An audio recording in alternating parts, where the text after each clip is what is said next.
So I discovered professional apprenticeships through lockdown.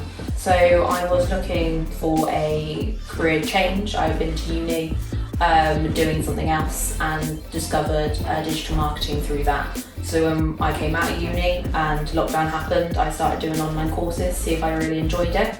And then that spurred me to I thought, no, apprenticeship, then I can get the qualifications I need and go into the career I wanted to be in. So I discovered it when I was in uni. I was doing graphic design in Plymouth University, and I found out that I actually really enjoyed the whole research side of it more than the actual designing side of it. I enjoyed more of creating the fake Instagram accounts for like businesses and stuff than over actually creating a logo. So that's where that inspiration for going down that route happened. So the most I've enjoyed about the apprenticeship is actually, I feel like I've got so much support from it throughout, and that's been made the whole journey of it so much more rewarding and more pleasing for me because I have dyslexia. So the whole side of actually that support has made the whole journey of it and the actual coursework more enjoyable for me. I love the video editing, that's probably my favourite part. I love doing all the kind of photo montages as well that we do, but then I also really enjoy, the research side of going through everyone else's Instagrams to get inspiration. That's probably my geeky side.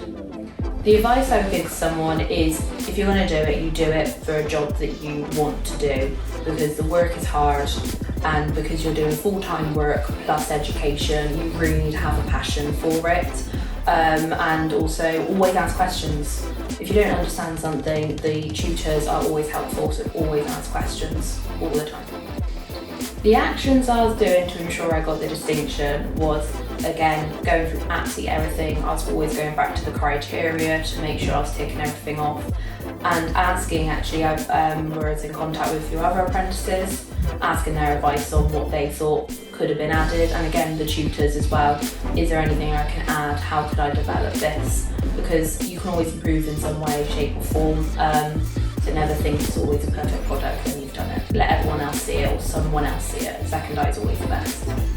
A second opinion is always a good thing, and especially with digital marketing anyway, because it changes so often itself in that sort of job role that you're never going to get something right the first time. So always asking people, I think in just life as well, is always something you need to learn to do. Oh, the support throughout the apprenticeship has been amazing. I can't fault any single one of them. They've always had constant communication if I've struggled. I've never been felt like that I've had to deal with something on my own. And even through all the exams and stuff, that constant support with like the revising side, if I couldn't understand something, I was going through it and I was getting stressed by it, there was always someone I could call or email for help. And that was really good for me. The process was so simple and easy. I mean, you get in contact with professional apprenticeships, they then put you on your system, they then look for a job that's going to work with what you have and what your qualities are. The interview itself, you get prepped for it, they tell you exactly what you need to do, and then afterwards the actual signing up, again, so easy, they tell you absolutely everything, there is nothing they don't tell you. It's the easiest process I think I've done, like easier than college. Easy.